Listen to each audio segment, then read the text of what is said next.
Olá, sejam muito bem-vindos, muito bem-vindas ao nosso canal.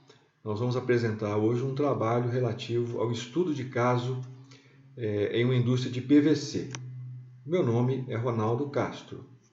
Esse trabalho foi realizado por uma aluna na fábrica onde ela trabalhava na época, no primeiro semestre de 2012. Tá certo? Então, foi um TCC que ela realizou e sob a minha orientação, e aconteceu um caso muito interessante que quando ela chegou à empresa para fazer o trabalho, e ela conversou com o encarregado disse que lá não tinha problema, lá ela trabalhava 3 turnos e que não tinha nenhum tipo de problema, que não teria como ela fazer o trabalho. E eu me lembro muito bem que ela voltou a mim, muito chateada, muito triste, que ela estava com a expectativa de fazer o trabalho lá na empresa que ela trabalhava na época. E eu disse a ela, olha, quando é assim, o problema é o profissional, o problema é ele, não é o processo, é com ele. Nós vamos mostrar para ele que tem como melhorar. E fomos em frente. Então, vou passar aqui para vocês. Isso aqui é a problematização do trabalho, né? Para atingir a meta, uma indústria sempre deve buscar melhorias para o processo produtivo. Para tal êxito, faça a seguinte pergunta. Então, esse é o problema de pesquisa, né? Quais os reflexos da aplicação da teoria em uma indústria de extrusão de PVC? Aqui são os objetivos específicos: abordar os aspectos teóricos, descrever o processo produtivo da empresa estudada, identificar os gargalos do processo produtivo e avaliar os benefícios obtidos com a aplicação da teoria.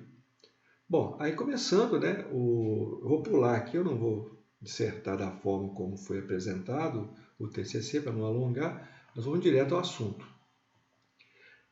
Primeiramente, ela levantou a capacidade real da fábrica de acordo com o fabricante de cada equipamento. Então, a linha 1 ela tinha capacidade de 550 kg por hora, a linha 2, 350 e assim por diante. Um total de 2.555.000 quilos por mês. Certo? Então, essa é a capacidade instalada da fábrica. E, em segundo lugar, ela levantou, junto com o encarregado, qual que era a produção real que a fábrica vinha tendo. Né? Então, a capacidade que a fábrica produz hoje, em cada linha, né, foi destacando, a linha 1 é 275 kg por hora, a linha 2 294 e assim por diante, sendo que no final, vocês podem ver aqui, ó, a capacidade instalada é 2.555.000 quilos e eles estavam produzindo 1.244.000 quilos. Então, eles estavam produzindo uma quantidade bem inferior à capacidade instalada. Então, visto isso, o próximo passo foi identificar onde que estava o problema, onde que estava acontecendo o problema. Então, ela levantou, né, a equipe da madrugada, a equipe da manhã, a equipe da noite. Isso aqui são os horários, né? A equipe da madrugada ela pega serviço às 0 horas e termina às 6h50. A equipe da manhã pega às 6h50 e larga às 15h, e da noite das 15 às 24 horas. Então, quer dizer, a fábrica trabalhava o período todo. Então, ela levantou que o total produzido, né, por cada equipe era esse aí. Então, a equipe da madrugada produziu 399.000 quilos, da manhã e da noite, certo? A média de produção por dia, né, ela fez essa média de produção, tá certo? E a quantidade de horas paradas. Muitas vezes na fábrica, né, quem trabalha em fábrica sabe muito bem, você tem que parar a máquina por conta de setup, com problema de manutenção. São vários problemas que você tem que parar a máquina. Então, ir lá fazia justamente esse apontamento das horas paradas. Então, são essas as horas paradas. Então, nós podemos ver nitidamente aí que o turno da madrugada é o que tem mais horas paradas. Né? Então, madrugada 308, da manhã 227, aqui, equipe da noite 203. Mas não deveria ser assim, pois não tem setups na madrugada, né? E nem testes de matéria-prima. Então, teoricamente, né, por conta do processo deles interno, não haveria razão para que a equipe da madrugada tivesse mais horas paradas do que as demais equipes. Então, quando o encarregado viu isso, ele assustou. Ele não tinha ideia disso até então. Ela trouxe uma informação nova para ele, que para ele, né, a equipe da madrugada, era a que mais produzia. Ele não tinha esse tipo de controle nessa época. Hoje provavelmente já tem. E aí foi feito o levantamento. Por que ficava parado? Então, primeiro identificaram que a máquina 1 ela tinha muita parada, a máquina 3 também tinha muita parada e a máquina 5 muita parada em relação às demais máquinas. Mas aí foi ver por que ela fica realmente parada. Então, a manutenção foi o maior motivo de paradas, né? Esse trabalho foi realizado em 2 meses, mês 1 e mês 2. Então, no mês 1 foi o mês que ela iniciou o trabalho, foi constatado isso, né? Esses são dados reais da empresa. Então, esses são o principal motivo de parada é a manutenção. Problemas detectados na operação. Então, isso foi levantado com ela, aí já entrou o encarregado, já entraram outros profissionais para poder detectar. Então, primeiro, né, os operadores de máquina reduzem o tempo de produção das linhas por não saberem o quanto uma linha pode produzir no seu turno. Então, eles não sabiam, eles trabalhavam assim, a Deus dará, né? Segundo, trocas frequentes de operadores para outros turnos. Então, tinha uma troca muito grande de operadores. Um quer trabalhar à noite, outro quer trabalhar de manhã, outro quer da madrugada. Então, existia muita troca. Turnover, né, de operadores muito alto. Então, era tal de entrar e sair operador lá. Quer dizer, problema de motivação, problema de pessoal, né? A fábrica tem muito disso. Contratação de um novo supervisor sem experiência no quesito liderança para a madrugada. Então, foi constatado que o supervisor da madrugada, ele não tinha tanta experiência assim. Ele foi contratado, ele era novo em casa, então não tinha tanta experiência assim e colocaram ele para trabalhar na madrugada. Você sabe, quase ninguém quer trabalhar de madrugada. Quem quer pegar serviço meia-noite, né? Largar assim? Poucas pessoas. Então, justamente essa turma como ninguém quer, coloca as pessoas aí para poder trabalhar lá. E, por último, falta de treinamento dos novos operadores da madrugada e também a reciclagem dos atuais. Então, a empresa não tinha um programa de treinamento para os novos, né? E também para os atuais. Então, quais foram alternativas, né, propostas para melhorar o resultado?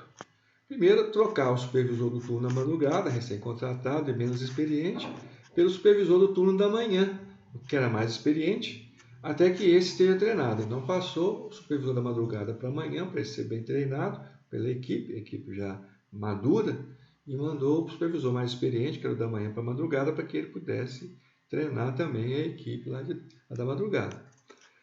O segundo ponto é o treinamento dos operadores da madrugada sobre a forma correta de operação das linhas de extrusão. Então, como eles não tinham tido tanto treinamento assim, então eles tinham muitas dúvidas, né, na operação dos equipamentos, então provavelmente dava algum tipo de problema lá e eles não conseguiam sanar os problemas. Então, foi feita essa troca. Implantação de sistema de manutenção preventiva. Na época era corretiva, né? Evitando com isso paradas inesperadas dos equipamentos. A manutenção preventiva ela tem um custo alto. Muitas vezes, né? O empresário pensa assim, eu não vou ficar fazendo essa manutenção não, porque ela custa, eu tenho que parar equipamento e tal. Só que ele se esquece que quando você fala manutenção preventiva, você pode fazer um cronograma, né? Você pode definir as datas, os horários, tudo direitinho para poder fazer essa manutenção. Mas a corretiva não. A corretiva, muitas vezes, na hora que você mais precisa do equipamento, ele quebra, ponto. Aí você não tem como sanar aquele problema imediatamente. Aí você perde produção, você perde uma série de coisas. E principalmente se o equipamento for importado, se você precisar comprar peças importadas, aí que dificulta cada vez mais. Então, quer dizer, uma máquina parada é uma fábrica de dinheiro parada também. E, por fim, proibição aos operadores de máquinas de tentar sanar defeitos sem acompanhamento de um técnico especializado. Então, muitas vezes, o operador ele tentava sanar um defeito da máquina e acaba estragava mais a máquina. Então, era um problema sério. Então, foram essas alternativas aí para poder melhorar o resultado.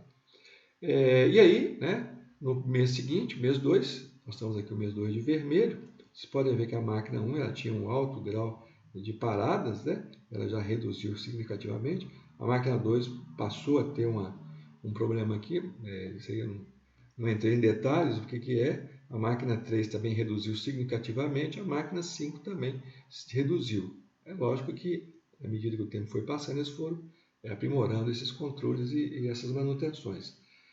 E o motivo das paradas dos equipamentos, né? Vocês podem ver aí no mês 1, a manutenção era campeã, né? Ela continua campeã, mas reduziu significativamente.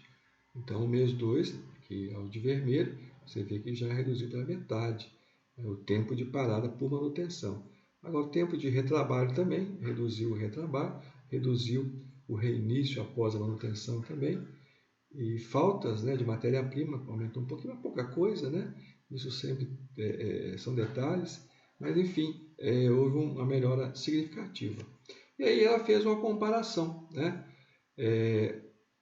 O resultado após a aplicação da metodologia, nós tínhamos a situação inicial, 2.555.000 a capacidade instalada, 1.244.000 é o que vinha sendo produzido normalmente, e aí ela fez a diferença, né?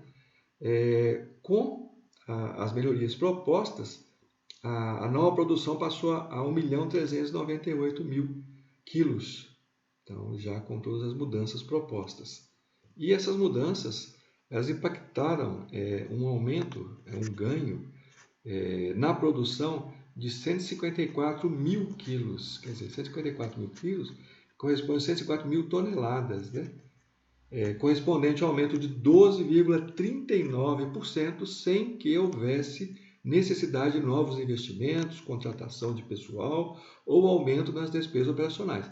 Enfim, só fizeram esses rearranjos lá internamente e conseguiram aumentar 12,39%. Isso aqui, gente, não é uma fábricazinha, não. Isso aqui é uma fábrica, grande fábrica, né? É uma multinacional grande, que teve uma repercussão muito grande na época. Aqui ela colocou em reais, qual seria mais ou menos o ganho em reais. Vocês podem ver aí que houve um incremento de 315 mil reais por mês e um montante anual de 3.700.000 reais. Vocês que assistiram o primeiro vídeo meu, né, muitos falaram assim, não, que coisa simples, coisa óbvia, coisa boba. Realmente, é uma coisa simples, uma coisa óbvia, é uma coisa boba. Mas olha só, o que essa coisa simples, óbvia e boba trouxe de benefício para essa empresa. Tá? Então, eu gostaria de deixar para vocês aqui uma frase muito interessante, uma pessoa que eu gosto muito, ele começa assim, nunca diga eu sei. Justamente foi o que o encarregado lá na época falou, né, que não tinha como fazer nada, já estava produzindo o máximo, a capacidade estava ótima, estava maravilhoso, estava tudo às mil maravilhas. Então nunca diga eu sei. Toda situação pode ser significativamente melhorada. Quem diz isso foi o Goldratt, né? O grande mestre aí, Goldratt, Eliyahu Goldratt. Então é isso, a gente tem que colocar sempre isso na nossa cabeça. Tudo pode ser melhorado. Tá certo? Então eu deixo aqui para vocês aqui meu muito obrigado por mais esse vídeo aí, pela companhia de vocês. Esse foi um vídeo curto, agora os próximos vão ser vídeos curtos. E eu pediria a você, para você se inscrever no nosso canal, se você gostou, dê um like. Nós vamos colocar aí frequentemente vários casos aí, tipo esse, para que você possa tomar como base na sua empresa, ou dar uma sugestão para alguém, para alguma empresa, algum colega seu, coisas desse tipo, tá certo? Então, meu muito obrigado, fiquem com Deus e até a próxima.